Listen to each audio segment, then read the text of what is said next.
Buluvinaka, good morning from Dubai. It's about 9:30 here this morning, and we're going for a walk. So those that that have been part of these meetings are going for a walk today. And someone said beach, and I don't know. Every time someone says beach to me, when I'm in a different country, I'm just kind of like, really? Because of course in Fiji we are just spoiled with our beaches.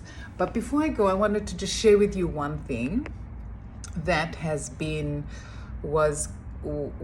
came out in the discussions yesterday. So we were talking about some of the similarities. Well, one thing we realized is that there's a lot of similarity in the different cities, in the different countries, in things that we struggle with, if you like, socially, our people, working with governments, partnering with different NGOs and all that sort of thing. But when we talked about what we thought was important or needed to be addressed urgently, one of the top things that came out was the next generation. And we talk about our youth all the time, as you know. So we try and give them opportunities to be involved in decision making. I think we should give them more opportunities to serve. This whole idea, of course, servant leadership. But mind you, some of the older ones, some of us are not even good at serving ourselves. But there was one thing that somebody mentioned on stage, one of the pastors a few days ago, and he said, we often think of ourselves as the Esthers. So you would have heard, of course, we say the statement, for such a time as this. Often we do that. And maybe it's time we think of ourselves as the Mordecais, so Esther's uncle. And, he set that up for her. He was supportive of her. If you remember, he'd often go and hover when she was in the palace and see whether he could catch a glimpse of her. But really just released her to do what she needed to do, to fulfill her calling. And that really struck me, because I think a lot of the times, and when in churches, when we are equipping and mobilizing our youth, we still think of them as children. We still somehow feel like we can't set them loose yet. And we have to recognize that a 25-year-old today is very different from when we were 25 years old, which was, for me, 20 years ago. There was no social media at that time. There was no access to a lot of things that they now have access to.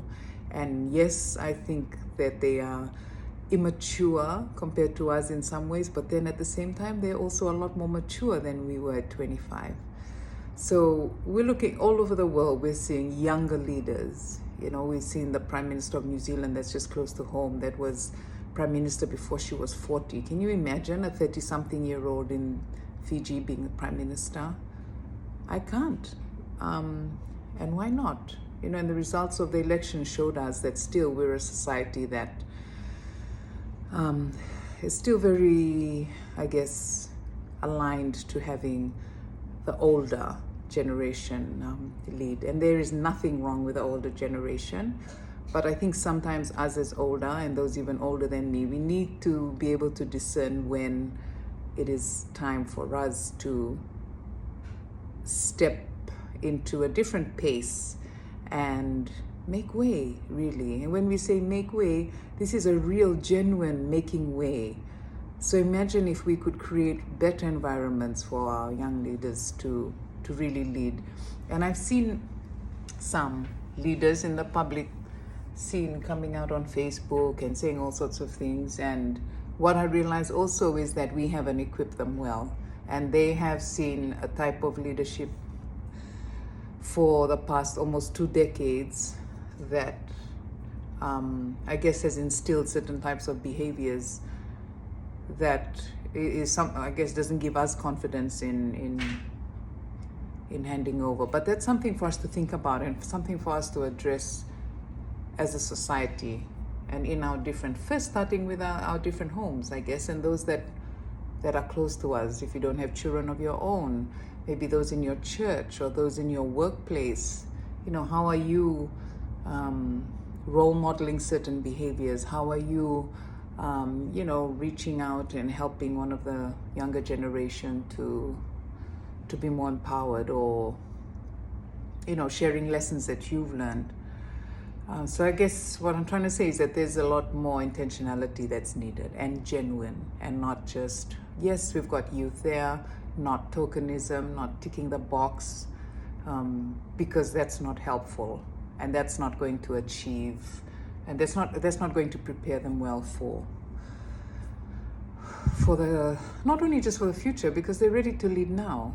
So let me know what you think. I'm sure there's a lot of great ideas out there, but I'll certainly be having more conversations around this, and I'll be happy to hear what things you might have in your mind to equip and empower our young people and release them really to just live out their calling. Anyway, we're going for our walk now. Yes, Tish? I want to put Tish in the video because she's so precious, and I keep on chasing her out of my videos and asking her to go to the corner. There she is. So we're going for a walk. Have you put your sunscreen on? No, not yet. Okay, so my sister here really needs to put her sunscreen on so she's protected from it. And like us, we absorb all the everything from the sun. Anyway, I'll talk to you again later. We're flying out today to Singapore, but I'll definitely keep you updated. And there's a few other things that I wanted to share from the conference. Anyway, thank you again, and I will talk to you very, very soon. Vinakabakalebo.